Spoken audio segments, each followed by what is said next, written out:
হাঁটতে গেলেই মুখ থুবড়ে পড়ি, অবহেলা বিদ্রুপ হাসির খোরাক হই। ধুলোবালি মেখে আবার উঠে দাঁড়াই, কষ্ট হয় না। আমি চোখে দেখি না, নিকষ কালো অন্ধকার পৃথিবী হাতড়ে হাতড়ে খুঁজে বেড়াই অন্ধের যষ্টি। অগোচরে কারো করুণার পাত্র হই, তবু কষ্ট হয় না। আমি কানে শুনি না, তবু সারাক্ষণ কান পেতে রাখি। অপশ্রিয়মান অস্পষ্ট দু একটি শব্দের মূর্ছনা শিহরিত করে রাখে আমার নিস্তব্ধ পৃথিবী। আমি আরেকটি শব্দ শোনার অপেক্ষায় থাকি, আমার কষ্ট হয় না।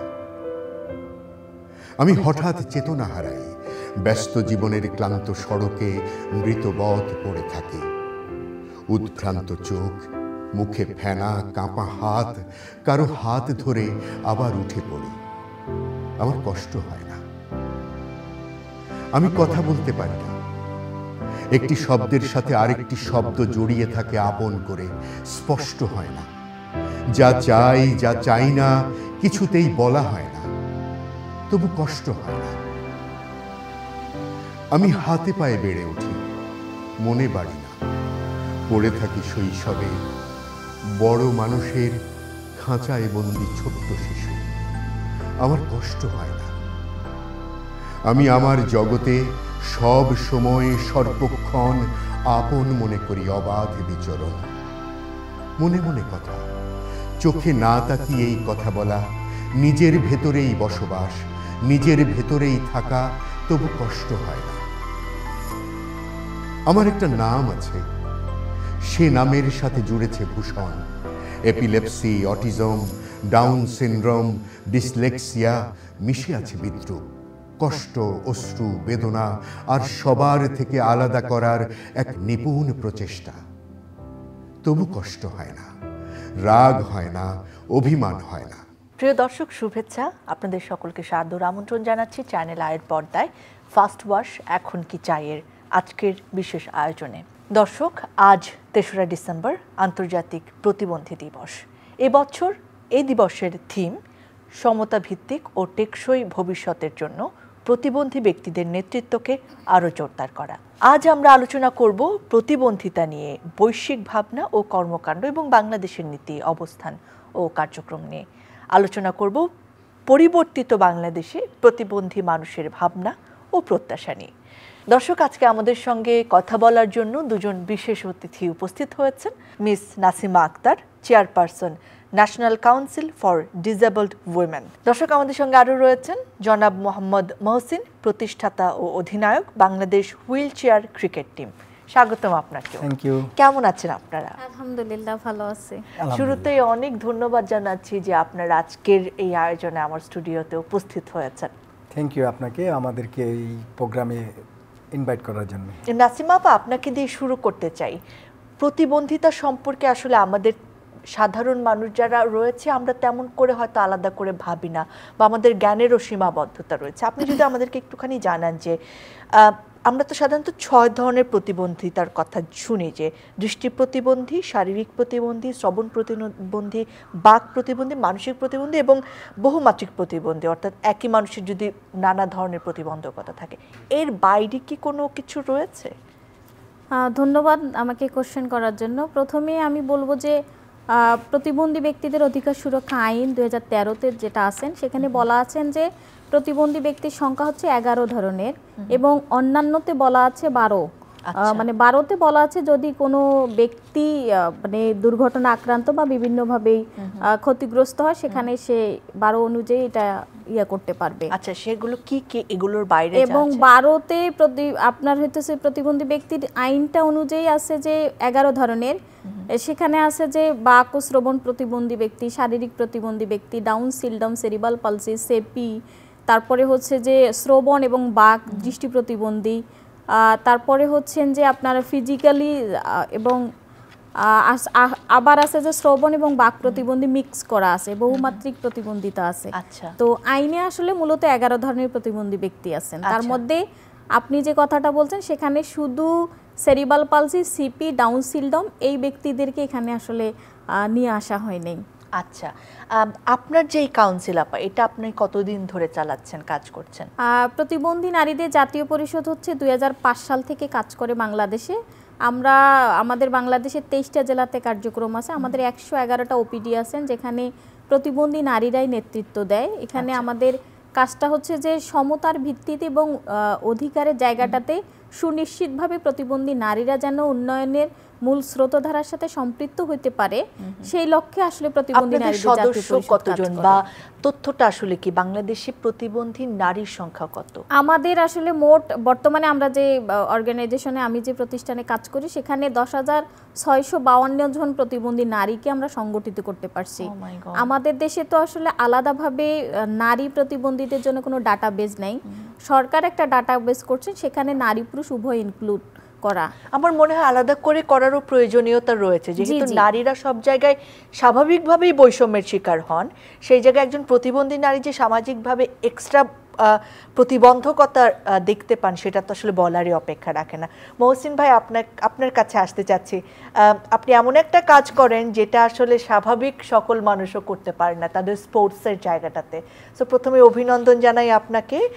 আর একটা জায়গা একটুখানি জানতে চাই, ওই যে সমতার জায়গাটাই তো আমরা নিশ্চিত করতে চাই, কিংবা এই প্রতিবন্ধী দিবসেরও এটাই উদ্দেশ্য।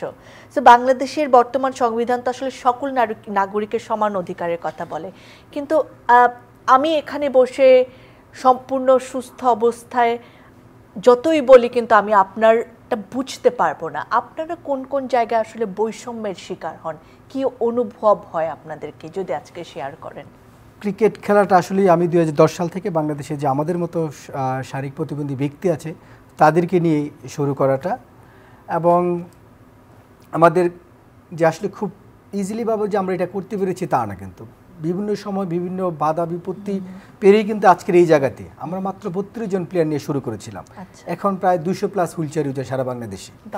তো আসলে আমরা কল্পনাও করিনি, এবং আমাদের যে সকল অসুবিধাগুলো আছে সেগুলো ওভারকাম করে আমাদের সাথে যারা যুক্ত ছিল প্লেয়াররা, তারা যে আসলে ক্রিকেটকে কতটা মানে মনে ধারণ করে। ক্রিকেটটা আসলে আমাদের বাংলাদেশে একটা 1997 সালের পরে হচ্ছে কিন্তু ক্রিকেটটা হয় আর কি।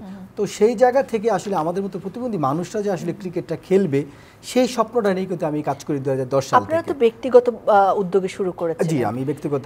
তারপরে সরকারিভাবে কি সহযোগিতা পেয়েছেন? না, সরকারিভাবে কোনো ধরনের কোনো পৃষ্ঠপোষকতা এখন পর্যন্ত পাইনি।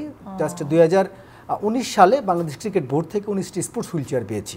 আচ্ছা, আর শুধু এই সাপোর্টটুকু পেয়েছি। এবং 2023-এ আমাদের একটা এশিয়া কাপ ছিল নেপালে, সেখানে বাংলাদেশ ক্রিকেট বোর্ড থেকে আমার মাত্র 4 লক্ষ টাকার একটা সহযোগিতা পেয়েছি। তো আসলে এই সহযোগিতা আমাদের পর্যাপ্ত না। আমাদের আসলে মাঠের ব্যবস্থা নেই, আমাদের হোটেল মানে থাকার ব্যবস্থা নেই, আমরা প্র্যাকটিসের কোনো ব্যবস্থা পাই না, বা হোটেল অ্যাকোমোডেশনের কোনো ব্যবস্থা নেই আমাদের। ট্রান্সপোর্ট একটা বড় ইস্যু আমাদের জন্য। সো এই সব প্রবলেমগুলো ফেস করি কিন্তু আজকের এই জায়গাতে আমরা মানে আসতে সক্ষম হয়েছি। কোন কোন জায়গায় বৈষম্যের শিকার হন? দেখেন, আমরা আসলে চলাফেরা করতে গেলে আমাদের বিভিন্ন সময় বিভিন্ন জায়গায় বিভিন্ন মানুষের কাছ থেকে হেনস্থার শিকার হতে হয়। এবং আমি যখন এটা শুরু করেছিলাম, আমার কিন্তু মানুষ পাগল বলেছে যে তুমি হাঁটতে পারো না, তুমি আবার ক্রিকেট খেলবা। সেটা কিন্তু আমি আপনার সামাজিকভাবে পেয়েছি, এবং নেতৃস্থানীয় যারা আমাদেরকে নিয়ে কাজ করতেছে, যে সকল গভর্নমেন্ট অফিসে, সেই সব জায়গা থেকে কিন্তু হেনস্থার শিকার হয়েছি। পাশাপাশি ধরেন আমাদের তো রাষ্ট্রীয় ব্যবস্থায়, ধরেন রাস্তায় প্রতিবন্ধীদের চলাচলের ব্যবস্থা বলেন, বিভিন্ন প্রতিষ্ঠানে, এটা তো এনশিওর করার মতো তেমন সচেতনতা আমরা দেখি না। তো সেই সবগুলো জায়গায় নিশ্চয়ই আপনারা নিজেদেরকে একটুখানি আলাদাই মনে করেন। নাসিমা আপা, আপনার কাছে আসতে চাচ্ছি। প্রতিবন্ধী সুরক্ষা আইন 2013, সেটা আপনাদের জন্যই তৈরি হয়েছে। সেই আইনের কতটা ইফেক্টিভ মনে হয়, আপনারা কতটা উপকৃত হয়েছেন সেই আইন দ্বারা, বা আপনাদের জন্য কতটা উপযোগী মনে করেন?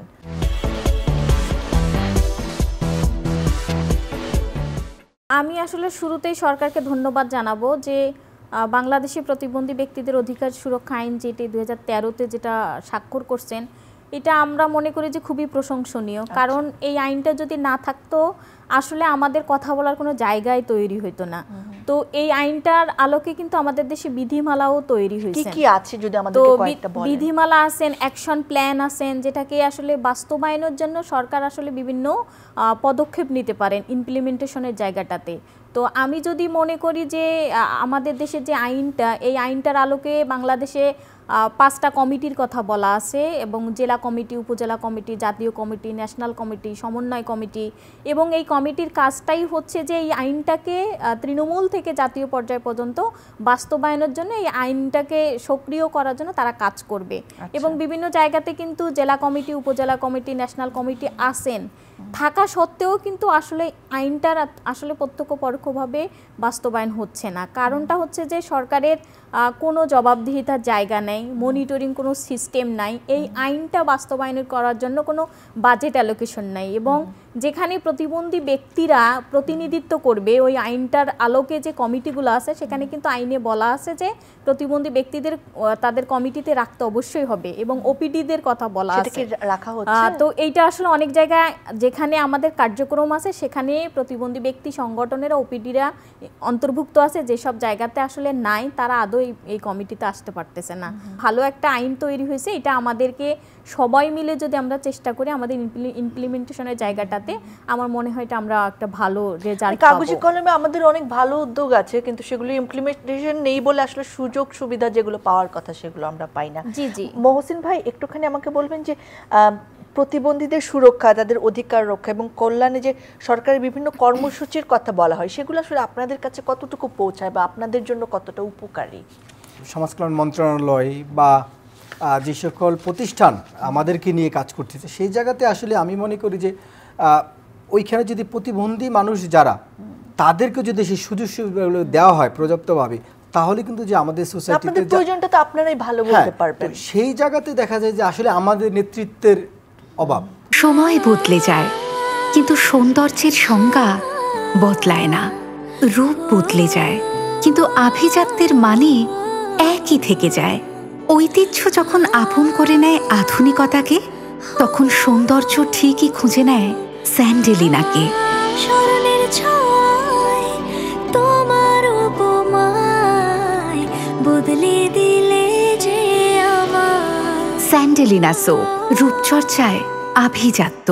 বাট আমাদের সেই সুযোগটা কিন্তু দেওয়া হচ্ছে না। সেই জায়গাতে যদি আমাদেরকে কোনোভাবে সুযোগটা দেওয়া হয়, তাহলেই কিন্তু হচ্ছে, যেমন আপনি চিন্তা করেন একটা বিল্ডিংয়ে একটা র্যাম্প নেই, সেটা কিন্তু স্বাভাবিক মানুষ সেটা কিন্তু করতে পারছে না, বুঝতে পারতেছে না। সেইখানে যদি আমাদের মতো একজন হুইল চেয়ার ব্যবহারকারী বা আমরা যারা কাজ করতেছি এই সেক্টরে, তাদেরকে যদি একটু পরামর্শ নিয়ে যদি একটা কাজ করা, তাহলে কিন্তু দেখা যায় যে আমাদের যে প্রবলেমগুলো, সব প্রবলেমগুলো কিন্তু আমরা সমাধানে আনতে পারি। হ্যাঁ, তো এই জায়গাতে আমি মনে করি যে সরকারের কাজ করার হিউজ পরিমাণ সুযোগ আছে। সেই জায়গাতে আমাদেরকে কাজে লাগার সুযোগ একটা তৈরি করে দিতে হবে। তাহলে আমি মনে করি যে সব জায়গাতে প্রবেশগম্যতা বলেন, প্রতিবন্ধী মানুষের অধিকার বলেন, এই বিষয়গুলো কিন্তু উঠে আসবে।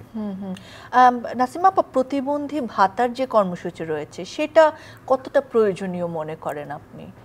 আমি মনে করি যে আসলে প্রতিবন্ধী ভাতাটা খুবই প্রয়োজনীয়, কারণ বর্তমান দেশে প্রেক্ষাপট অনুযায়ী এবং আপনার হতেছে যে প্রতিবন্ধী ব্যক্তিদের অবস্থানকে যদি আমি বিবেচনা করি, সেই জায়গায় আসলে ভাতাটা খুবই গুরুত্বপূর্ণ, বিশেষ করে তৃণমূলের মানুষদের জন্য। তো আমাদের সরকার যে 850 টাকা ভাতা দিচ্ছেন, তুলনামূলকভাবে আমি মনে করি যে এটাকে আসলে কম বাড়ানো দরকার। আমি যদি বর্তমান যুগের কথা বলি যে 1 কেজি সয়াবিন তেলের দাম হচ্ছে 200 টাকা, তো একজন প্রতিবন্ধী ব্যক্তি যদি মাসে 850 টাকা পায়, সেটা দিয়ে আসলে তার জীবন জীবিকা নির্বাহ করা খুবই কঠিন। তা আমি মনে করি যে সরকার যদি প্রতিবন্ধী ভাতাটা আরো মানে একটু বৃদ্ধি করেন, সংখ্যাটাও যদি বাড়ান, সেই তুলনায় কিন্তু প্রতিবন্ধী ব্যক্তিরা আসলে অনেক বেশি মানে তাদের জায়গাটাতে তারা পৌঁছাইতে পারবে। এবং সরকার কিন্তু কমিটমেন্ট করছেন যে 2025-এর মধ্যে তারা আসলে প্রতিবন্ধী ভাতাটা 3000 থেকে 5000-এর মধ্যে করবেন, কিন্তু আদৌ এটা করার জন্য কোনো মানে বাস্তবায়ন করার জন্য কোনো উদ্যোগ গ্রহণ করতেছে না। কোটা সংস্কার যখন হলো, তখন তো প্রতিবন্ধীদের জন্য চাকরির সংখ্যায় 1% নেমে আসলো। সেটা নিশ্চয়ই আপনাদের এটা নিয়ে আসলে কি বলার আছে? আমাদের আসলে এটা নিয়ে বলাটা হচ্ছে যে দেখেন, কোটা আন্দোলন কিন্তু সমগ্র বাংলাদেশেই হয়েছে এবং এইটা কিন্তু আপনার হইতেছে যে কোটাটাকে বাস্তবায়ন করার জন্য তাদের কিন্তু একটা প্ল্যানও হয়ে গেছে। সেখানে প্রতিবন্ধী ব্যক্তিদেরকে মাত্র 1% কোটা দিয়েছেন, তার মধ্যে আবার হিজড়াদেরকে এখানে যুক্ত করে দিয়েছেন। তো আমরা হিজড়ারা কি প্রতিবন্ধী? না, হিজড়ারা প্রতিবন্ধী না, তাদের একটা অংশকে আমাদের এখানে অ্যাড করছেন। তো একটা প্রশ্ন আমাদের কাছে মনে হয় যে আসলে প্রতিবন্ধী কোটাটা যেহেতু 1%, যদি প্রতিবন্ধী ব্যক্তিদেরকে এই জন্য আলাদা করে রাখতো আমার মনে হয় সেটা ভালো হতো।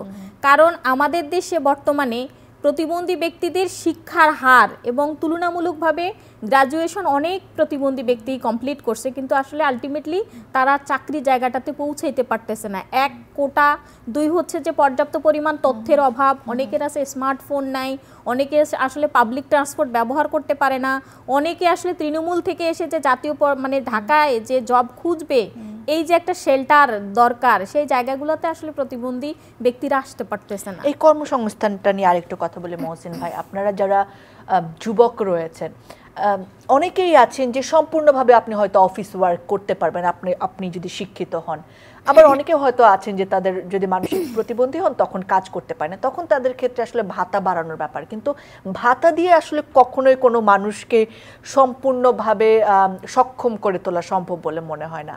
আপনাদের মতো যারা কাজ করতে চান তাদেরকে কাজে লাগানোর জন্য এক্সট্রা কোনো কর্মসূচিকে নেওয়া হয় বা আপনারা কি সেই সহযোগিতাটা সমাজ থেকে, রাষ্ট্র থেকে পান?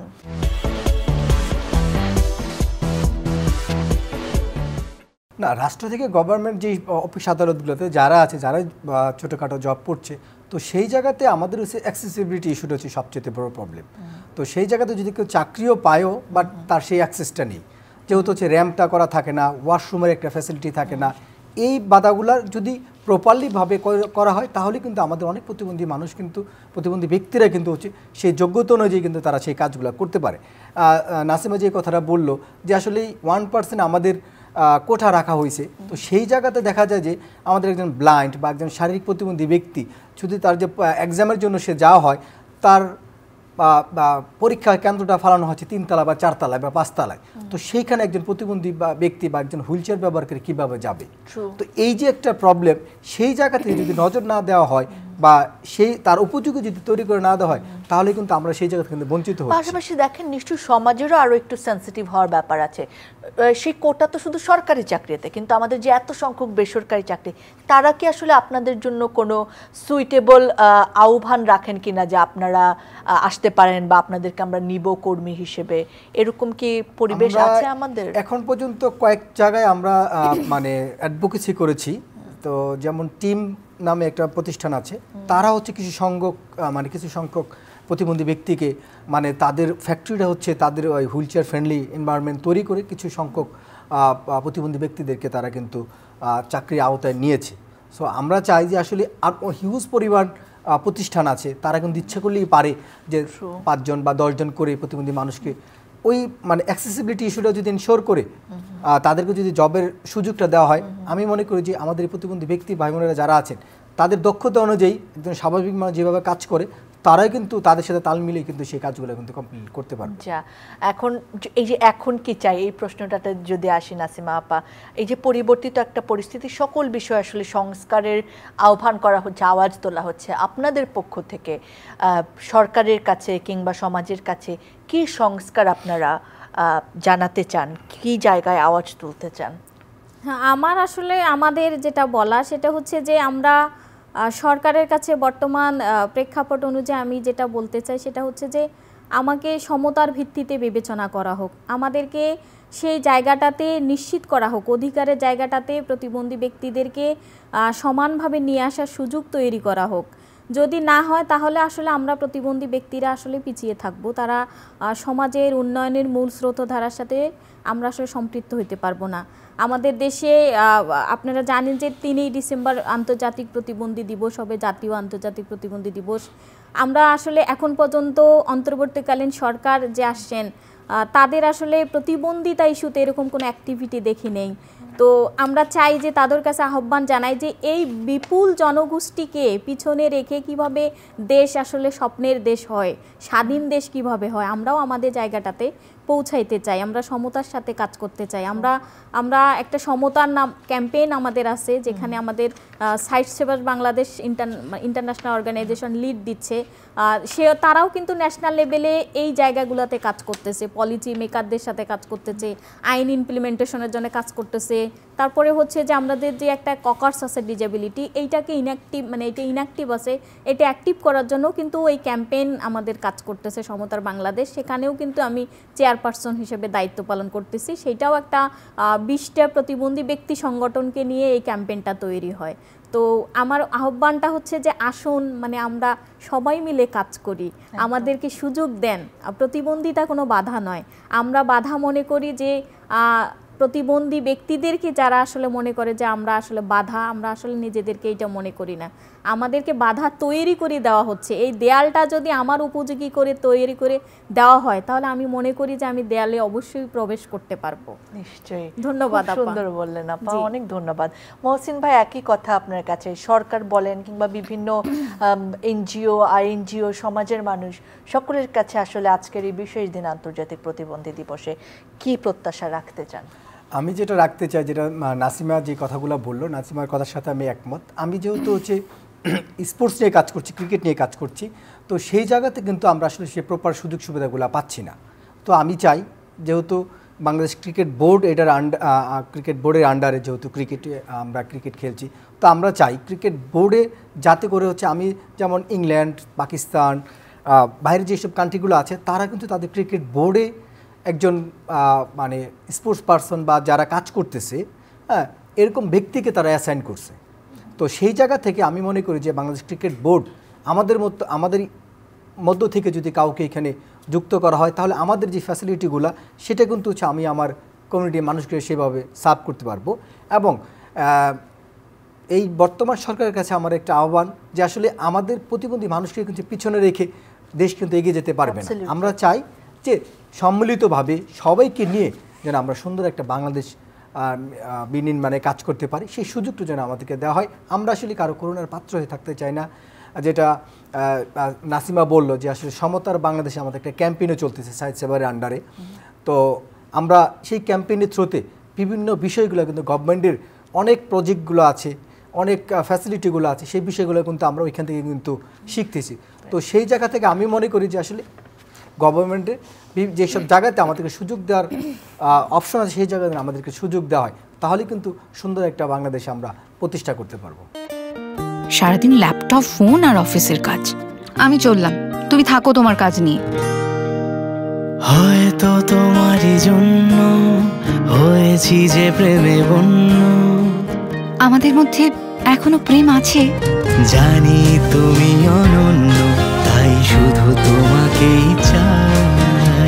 জীবনের প্রতিটি মুহূর্ত হয়ে উঠুক স্পেশাল। ত্বকের যত্নে রোজ অয়েল এক্সট্রাক্ট এবং ময়শ্চারাইজার সমৃদ্ধ তিব্বত পমেড।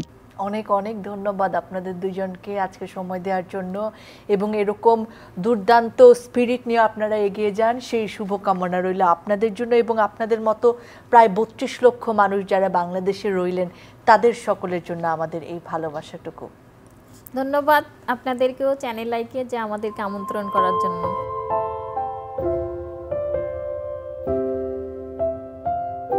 শুধু যখন বলো প্রতিবন্ধী, তখন মনে তীব্র ক্ষোভ জমে, চোখ আর্দ্র হয়, বিধাতার এ অমূল্য দান অশ্রুবিন্দু হয়ে রয়। আমি তো চেয়ে আনিনি এমন জীবন, তবে কেন তোমার এমন আচরণ? এ জীবন আমার একান্ত আপন, তাই কষ্ট হয় না। তোমার অক্ষমতা, তোমার নিষ্ঠুরতা আমায় শক্তি যোগায়। আমি সগৌরবে আবার উঠে দাঁড়াই। আমার অধিকার আমার, আমি আমার ঠাঁই। আমি বুঝতে পারি আমি প্রতিবন্ধী নই। যারা সবল, যারা চোখে দেখে, হাসে, কথা বলে, যারা বিদ্রূপে, অবহেলায় আমাকে দূরে ঠেলে দেয়, প্রতিবন্ধী তারাই। আমরা চাই বৈষম্য মুক্তি, সব রকমের বৈষম্য ও বিভেদের অবসান। সমাজে থাকবে না নারী পুরুষ, ধনী গরিব, সমতল পাহাড় কিংবা মুসলমান, হিন্দু, বৌদ্ধ ও খ্রিস্টানের বিভেদ ও বৈষম্য। একইভাবে আমরা চাই প্রতিবন্ধিতা এবং অপ্রতিবন্ধিতা নিয়েও থাকবে না কোনো বিভেদ বৈষম্য। মানুষ হিসেবে সবাই পাবে সমান অধিকার, এবং সেই প্রত্যাশাটা রেখে আজকের আয়োজন শেষ করছি দর্শক। আবার দেখা হবে, আবার কথা হবে।